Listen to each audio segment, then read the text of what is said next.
Yo guys, what is going on? NumbNexus here, bringing you guys here a top 5 video here today. Pokken release date for Pokken Tournament Wii U is coming to a near, and I noticed that I haven't done much content about Pokken since the game was announced. The real news I did for it is the announcement of the game itself, being in Japan arcades.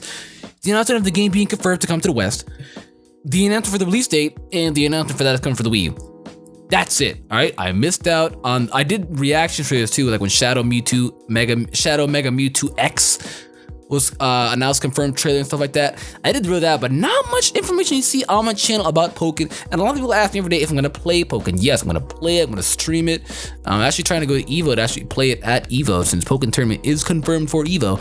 And I'm pretty sure it's an open tournament, so I may as well just go, have some fun, So yeah, who knows? It's all in the works right now. But this is a top 5 video for Pokken characters I want because there are 4 empty slots. Now we don't know if these empty slots are going to be confirmed for characters before the game comes out, or if you have to unlock these characters, or if they're gonna be DLC. So far right now, the game is confirmed not to have any DLC. But I mean, Sakura said the same thing about Smash, and then we got a lot of DLC.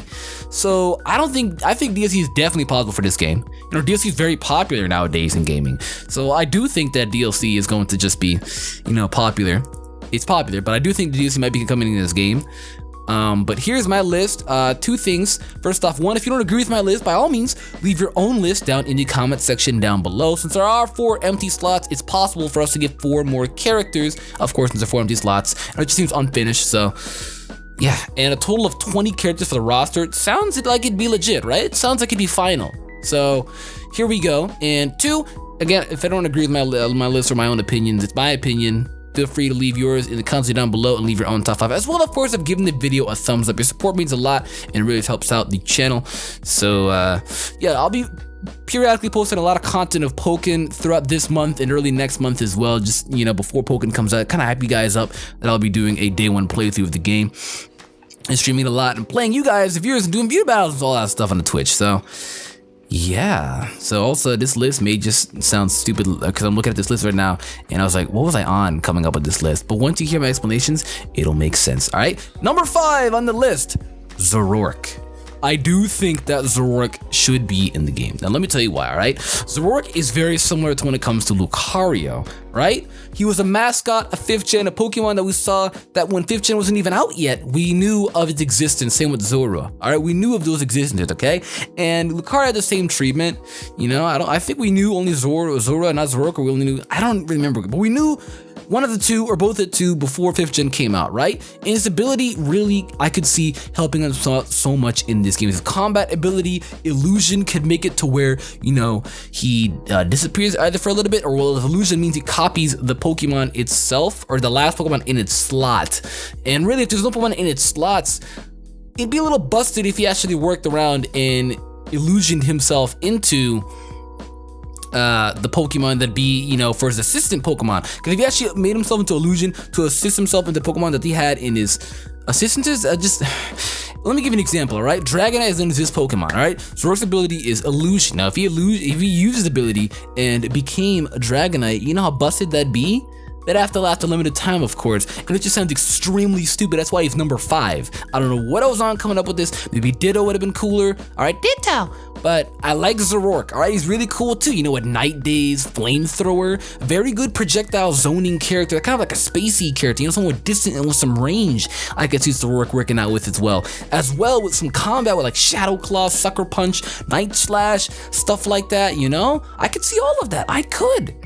You gotta envision it in your head. Picture Zoroark fighting in Pokken Tournament. Am I insane and absurd? Or can you also see it as well? Also, that illusion factor of him illusioning himself into the assistant Pokemon just sounds busted. And pretend like I never said that at all. It sounds busted. Even if it had a limited time. Within that limited time, you can rack up a lot of damage. It sounds busted, but Zoroark would be a lot of fun in Pokken Tournament. And I think Zoroark deserves a lot more than he's given, Because when you think of 5th gen, you kind of think of Zoroark, since he was kind of like one of the first mons announced for 5th gen. So it's like, him and Victini. Well, Victini really overshadowed him, and now everybody thinks of like Victini or Hydreigon or Excadrill with Darmanitan and Galvantula. Everybody thinks of those guys. Now, I still to this day still think of Zoroark, you know, because you know how when we got Lucario in Super Smash Bros. Brawl, I actually thought that the next Smash Bros. Game that we were going to get, Zoroark was going to be the next added Pokemon into it, since you know he's kind of like a trophy, and people are gonna be like, oh, trophies can't be catches in Smash. Look at Little Mac, and now we're talking about Smash. But I like to put the two games together, even though they have nothing similar at all. It's just what I'm putting together. It's adding on to my point, you know? It's just adding on to my point. But that's number 5. Ooh, that was a train wreck. Number 4 on this list is Hawlucha. Now, what really bothers me about Hawlucha is, I don't know, we have 2 Pikachus in the game. Pikachu Libre is essentially Hawlucha, alright? Pikachu Libre's signature move, Flying Press, is Hawlucha's signature move, alright? All of the Pikachu costume forms, they get their signature moves from other Pokemon. Ice Crash, Mamoswine, Meteor Mash, Metagross. And then, you know, of course, what was the other one? The sounding voice from Sylveon, and then the one that we're talking about now, Flying Press from Hawlucha. So it's like, why won't they just put Hawlucha in the game? Do they not like Hawlucha? It's a game with a lot of fighting type Pokemon and a fighting game of Pokemon. When you put Pokemon and fighting mechanics together, instead of RNG based chess, Hawlucha. It's absurd that maybe it could be DLC. I don't know. I'd love for him to be, but I really do feel like now, since we have Pikachu, he may not do shit. I don't know. I feel a little bad for the guy. You know, he's really cool. He was on my in-game team for X and Y when I first got X and Y, and I saw this Pokemon, and I'm like, holy shit, he's cool. Holy shit, he's cool. Not to mention his ability is awesome, dude, and he's fast as shit. So, picture, he could be like some type of like aerial, you know, Pokemon, you know, like there really isn't an aerial fighter in this game. I guess the closest thing would really be, I don't really know if there's anything closest to it. Maybe Suicune, since it has a lot of aerial moves, you know, but maybe Blaziken. I say Blaziken is the closest thing of being an aerial fighter. So, hell, even Pikachu Libre, but I mean, Hawlucha could be like predominantly aerial fighter, and then he also could be like a, you know, on-ground fighter as well. But, you know, like he'd be so cool to be put into the game. He's a flying bird. He's based off a wrestling Pokemon, dude. He'd be perfect for this, dude. He would be perfect, you know? He's like, doesn't he remind you of Rey Mysterio? I don't watch WWE like that. WWE, that's how you know I don't watch WWE. I said 3 WWs, www.e.com. But he kind of reminds me of Rey Mysterio, and I don't watch WWE. I watched a little bit of it, very little bit of it when I was a child, but he just reminds me of a wrestler, you know? And of course, this is a fighting game, you know? All types of fighting, martial art fighting, you know, just being one within yourself, aura type fighting like Lucario, you know, fighting that you would never see before, Suicune. No one would ever expect that boy to hit you with his hind legs. But it's just, Hawlucha deserves more credit than he gets, you know? Pikachu Libre is overshadowing this boy, but his signature move, Pikachu Libre has. You want to give him some spotlight? Game Freak? Tekken? That'd be awesome, Pokken. That'd be awesome. Alright, it'd be fantastic. But now my number 3 one is a huge must. Alright, it's number 3 still because it's generic, but Greninja the Frog. Alright, now when I first saw this Pokemon in X and Y, I was like, alright, we just got one of the best starter Pokemon of all time. Right? The last time we got a starter Pokemon this insanely good was really just Blaziken. You know, like, you know, because Gen 2, the Feraligatr was there, but no Dream World abilities existed yet. And well, Gen 1, I mean, you know, Venusaur and Blastoise are lit, but Charizard is not lit. That boy got caught with a rock. That's how lit he is. And then Forest Starters, of course, isn't for all of them are really good, honestly. Torterra was probably the most like meh one, but all of them are really good. 5th Gen ones we don't talk about at all. And then when Dream World abilities came out, they completely changed the game, and Serperior became lit. My point is personally for me, I haven't really had a starter type Pokemon that I've gone completely falling in love for nuts, you know? The last one was Torterra for me. I love Torterra so much, dude. And then before that, Swampert. And then before that, Feraligatr. And then before that, Venusaur. So it's like, you know, and then Samurai is my favorite one, honestly. Or no, Embor. It's definitely Embor. I love Embor a lot. He hits like a freaking truck. But point is, though, is being that Greninja is one of the most popular Pokemon at the moment. You know, he's everywhere right now. Trading cards, you know, competitive Pokemon, VGC, Smash Bros.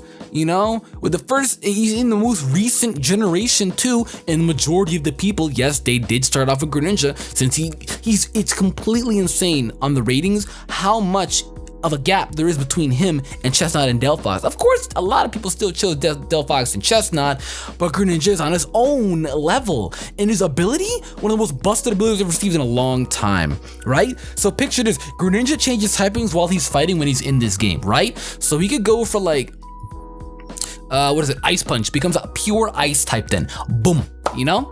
Boom, right there. And then, you know, it could be based upon his style like that. His style could change so much. He'd be an extremely technical character. It's funny, even in Smash, it's an extremely technical character. But in this game, he'd be an extremely technical character, being that his typing would change based upon the moves that he could use. But of course, they'd have to limit the moves that he could use. That way, he isn't too OP. Like, he couldn't use every single possible move ever in the entire book, because, well, then, you know, he could change a lot. Like, he could go from like Gunk Shot to Ice Punch, like Waterfall, to Shadow Sneak, you know? Could be cool as hell. It could be cool as hell in his fighting style. He could be like hella fast and move hella fast, dude. If you put him in the game, he'd be the fastest Pokemon, because Blaziken doesn't really have speed boost.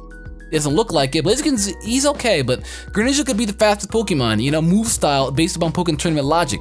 So it'd be really cool to have him. And honestly, I do think that we are gonna get Greninja. Being one of the most popular Pokemon that came out of the new mons that we got on X and Y, it'd be a little insane to not add him.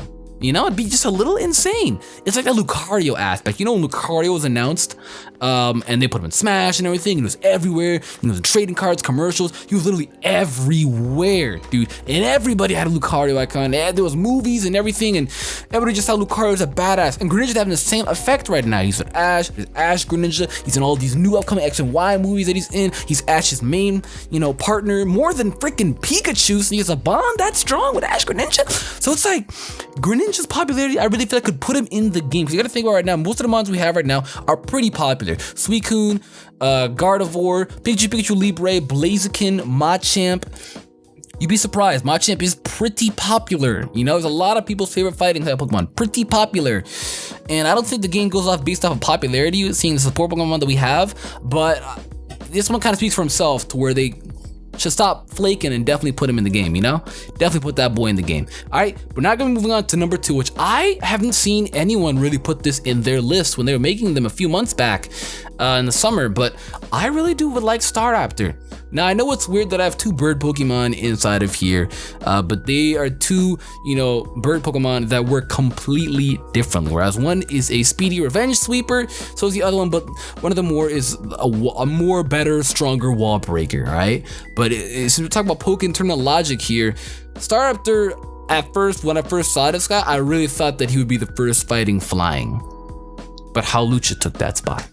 But I feel like Staraptor definitely would have been fighting flying. I feel like if he gets a Mega, this bitch should be fighting flying. He is a reckless, badass, edgy bird who sits on Tumblr typing with his wings, going to my channel and typing in the comment section, LOL, Staraptor is God. But this thing is so cool, dude. Like, this thing, close combat. This thing was like the first flying type Pokemon that could learn close combat at the time, and it just really stood out. It's still to this day one of the strongest early bird Pokemon pickups, you know? Because Pidgey was meh, and Swellow was definitely, you know, good. And Starly to Staraptor is God. Still to this date, the best one. God. Well, this Talonflame is definitely better, but before Talonflame is the strongest one, that's my point, okay? And I could see the thing be like a reckless bird legitimately punching you with its wings, you know? Punching you with its wings, its mohawk, its tail, its, you know, talons, stuff like that. I could see it doing sky attack, you know? Doing like a backflip and boom, bam. Kind of like I did it in the anime with Aerialise, but sky attack, you know, with that animation, you know? That'd be badass as hell, you know? And I could see him being speedy, you know, bulky and strong as well. Kind of like a flying type Machamp, but it's faster, you know? And it just, picture this giant bird punching you with its wings, dude. Like, does that not sound badass? A giant bird punching you with wings, beating the Staraptor! Beating the shit out of it. And then he spits on you, and he's like, yeah, damn right I'll be in this game, but the chances of being starved in this game, probably slim to none, but I personally would like it being in this game. That is why he's on my top 5 list, and that's why he's so high on my top 5 list, being number 1, because goddamn, Staraptor is such a badass Pokemon. You know, ever since Talonflame came out, he's been a little undershadowed, but Staraptor is godlike, dude. He's so badass, you know? He's awesome. I think he'd be awesome. He'd be great. I have to stop saying awesome. Awesome's not an awesome word, but it'd be great to be put inside of this list and in this game. I just feel like he would fit in well, you know? Maybe I'm insane. I told you this list would be a little edgy. This last one here, though, number 1 slot, is probably gonna sound a little more reasonable for you guys. All right, it's probably gonna sound a little more reasonable, but my number 1 slot is definitely gonna have to be Heracross. Heracross for sure. For number 1, Heracross at this given moment right now is one of my favorite, if not my favorite fighting type Pokemon of all time, dude. Ash had this nigga in Gen 2 in the anime, all right? And this thing was sick as hell, dude. You can't tell me when it was giving head to that Bulbasaur wasn't nice. You can't tell me, dude, that Bulbasaur was crying, but of enjoyment. But Heracross, I feel like it'd be really awesome. You know, Heracross could get his limelight back again. You know, nothing really been banging for Heracross. He got a Mega, and that's really it. And his Mega's okay. It's not the fastest Mega, but it does it too strong. You know, and of course, and he has a Mega, so his burst could definitely be his Mega. You know, it should be really cool. Which is why I didn't talk about a lot of bursts for a lot of them. So Zoroark's burst would be like an ultimate Night Days type of thing. Halucha's burst could definitely be, you know, unburden sky attack, something like that, you know, where you just instantly just flames and goes in. Greninja's burst can definitely be some type of ultimate hydro cannon type of thing, you know, or Ash Greninja. Staraptor's burst can definitely be, you know, some godlike double-edged kind of combo thing. And then Heracross, of course, can be his Mega Evolution. So Heracross would be really cool. He's got that horn, and that horn could really make it to where his zoning could be well, because in between you and the horn and the character, that horn is going to give some gap and give him some space in order to back up or move into where he wants to go into. So that horn can be worked as a zoning type of potential, you know. And of course, he can also zone his own, like Bullet Seed and Rock Blast. He was given these moves thanks to his new Mega Evolution having Skill Link, so he could actually use those moves, Bullet Seed and Rock Blast, in order for him to zone, so he wouldn't be a completely sucky character. And of course, he's a fighting type, so you know you'd already hit stupid strong, and his combos would be lit because he could fly in the air, his little beetle wings, and then do air combos too. Yo, tell me you couldn't see this boy, dude. He'd be so cool to have in the game, dude. So cool, and I'd absolutely love Heracross. He's awesome. I think that he would be great, all right? He'd be great, and if you don't think he'd be great, I'm coming to your house, because he'd be awesome, right? Right on, Mike. But that is it for my top 5 Pokemon characters. Now, the chances of all these characters, any of these characters, honestly, outside of Greninja really being in here, slim to none. I truly do think that Greninja probably be in the game. That's why it's not at that high, because I'm like, yeah, he'll probably be in the game, but he hasn't been announced. Let me just put him in there. But that's my list. So if you enjoyed the video, of course, give it a thumbs up. If you like my list, cool. If you didn't, that sucks, but leave your own opinion down in the comments down below. And with that being said, guys, thank you for watching. I am NumbNexus. I'll catch you all little cute ass little niggas later. Goodbye.